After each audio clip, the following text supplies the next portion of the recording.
Surprise cut. South Korea's central bank lowers interest rates amid concerns about global growth. And further weakness. Australia sheds 27,000 jobs in its latest employment report. Hello and welcome to Asia Business Report. I'm SHARANJIT LEYL in Singapore. We begin with South Korea, which cut borrowing costs for the first time in 3 years. The Bank of Korea unexpectedly lowered its benchmark interest rate to 3% from 3.25%, highlighting growing concerns about a weakening global economy. It also raised the question of whether Japan and Indonesia's central banks will take similar action at their policy meetings today. Globally, there seems to be a move towards monetary easing. Just over a week ago, China cut its benchmark borrowing costs for the second time in a month, while the European Central Bank reduced its key rate to a record low. Well, earlier I asked Richard Jerram, the chief economist with Bank of Singapore, for his reaction to Korea's surprise rate cut. Probably two things. They're worried about the economy as Europe struggles, but also, of course, inflation threat has come down a lot in recent months with the drop in oil prices, so I think that's given them the room to cut interest rates. But we know, you mentioned the Eurozone there, of course, Korea being very export dependent. How might this move be a way to help offset concerns of a slowdown brought on by what's happening in Europe and, of course, the potential slowdown in China as well? Well, of course, lower interest rates should make it easier for the domestic economy. And it may also take some of the steam out of the exchange rate, which has been quite firm for the past month or two as well. And, of course, a strong exchange rate does reduce your export competitiveness, and so that should help. Now, we know that economies like Korea are now beginning to count on China. It is their biggest market. How worried should they be about the potential slowdown in China? Of course, we are expecting a somewhat subdued figure for growth for second quarter numbers out tomorrow. Yeah, it does look as if the second quarter growth will come in a little bit below 8%. I don't think they should be too worried, because what we're seeing from China is a very active policy response from the government. They've eased monetary policy, they've cut interest rates a couple of times, and they're beginning to increase government spending as well. We've heard recently that they're going to be stepping up some infrastructure investment projects again. So I think the encouraging thing about China is they still have the tools to try to manage the cycle, and of course that's something which is noticeably lacking in much of the developed world. Richard Jerram there speaking to me earlier. Now, Australia posted an unemployment rate of 5.2% in June, adding to concerns about the global economy. Employers shed 27,000 jobs, which shows unexpected weakness in the market.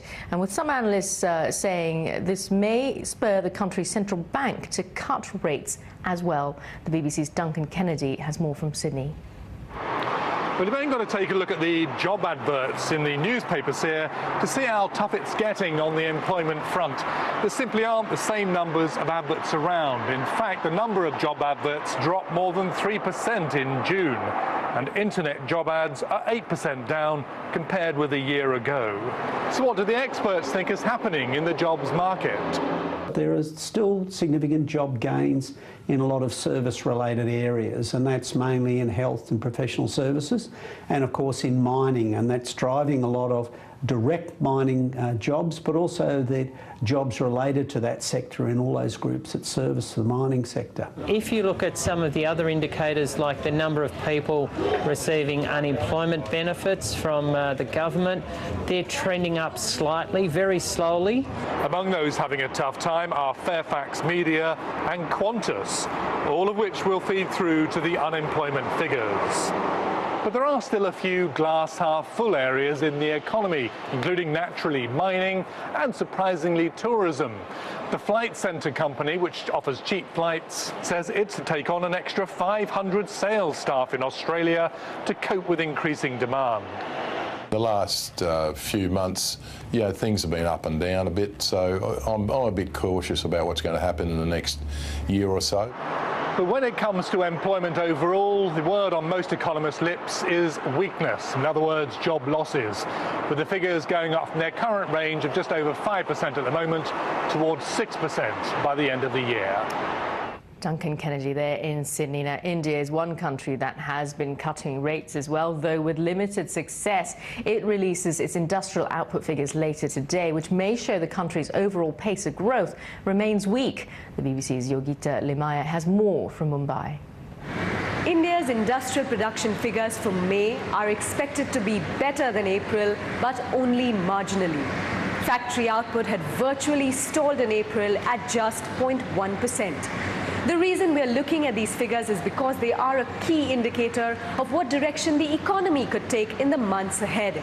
Industrial output makes up about a sixth of the country's GDP, and a poor performance in manufacturing is one of the main reasons why India's economy has seen a sharp slowdown in recent months. Economists say a slump in investments due to rising costs is one of the main factors contributing to the weak numbers. The country's central bank was expected to cut lending rates last month to try and spur investments. But in a surprise move, the Reserve Bank of India left key rates unchanged. Many are now looking towards the Prime Minister, who recently took over the finance portfolio, to put the country's economy back on track. He insists the Indian growth story is intact, but has admitted that the country needs to be made more business-friendly. Yogita Limaya there. Now, the US is easing economic sanctions on Burma due to its political reforms. American businesses will be allowed to invest and provide financial services in the country as long as there are no ties to the Burmese military. And private equity giant the Blackstone Group may be among the bidders for ING's Asian insurance business. According to reports, Blackstone is working with Swiss Re and the former head of the AIA Group to come up with a bid that may top more than $7 billion. Now, Malaysia's IHH Healthcare is scheduled to set its share price for a $2 billion dual listing in Kuala Lumpur and Singapore. Now, IHH is Asia's third largest hospital operator, and its initial public offering is expected to become the world's third largest this year. The BBC's Jennifer Pack has more from Kuala Lumpur. Well, share sales in Malaysia seem to be defying the global market. Already there are reports that there are 60% more buyers than shares available for IHH Healthcare. This type of hype was seen last month when the palm oil company Felda sold its shares, and on the first day of trading, the stock jumped as much as 20%. Malaysian officials say this type of demand can help Kuala Lumpur establish itself as a viable option for stock listings in the future, perhaps competing with more established centers like Hong Kong and Singapore. Except some analysts are skeptical that this trend can continue.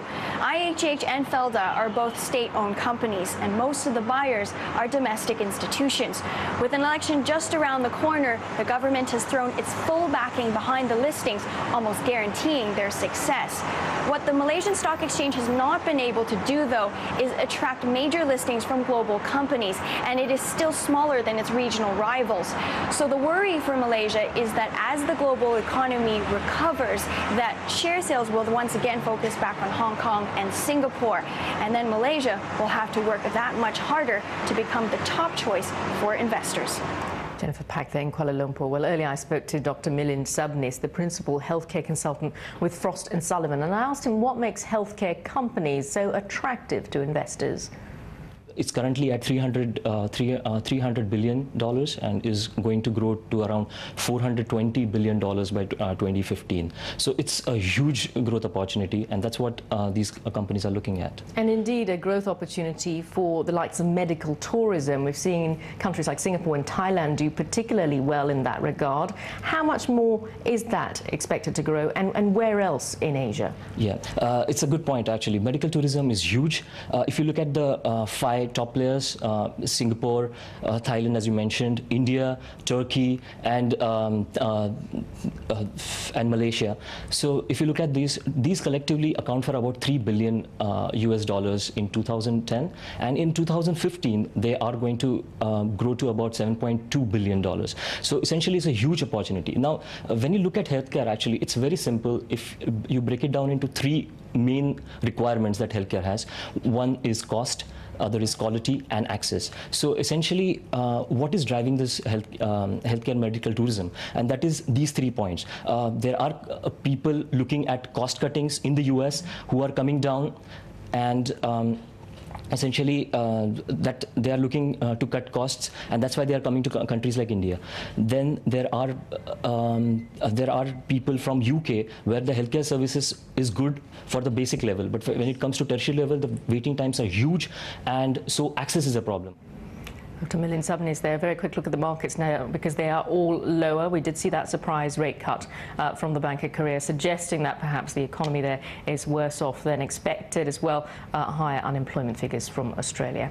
And that's it for this edition of Asia Business Report. Thanks for watching.